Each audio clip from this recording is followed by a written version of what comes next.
To escape the police chase, they casually tossed the flour into my hands, and the police did not see any of it. I got lucky and received 5 kilos of flour on my retirement day. Afterwards, I did not call the police. Instead, I took the stash back to the gang, because I wanted to join them selling flour, and my age made me perfect for the job. Because all of Tony's guys were on the police blacklist. While I had never broken the law and had no record, the police would never suspect an old man of selling flour. Tony thought that made perfect sense, so he cut off a kilo and gave it to me.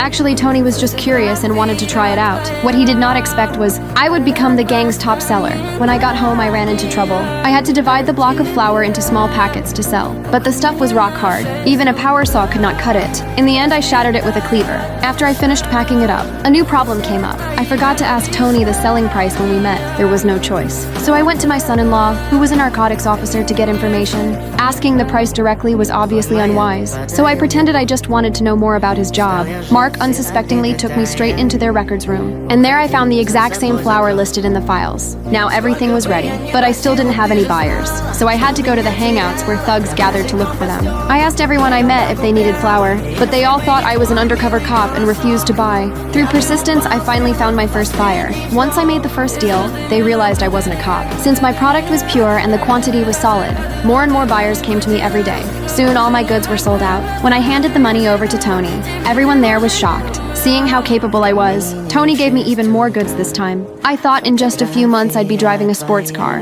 but the moment I walked out of Tony's apartment, the next second I was locked onto by a nearby drug-sniffing dog.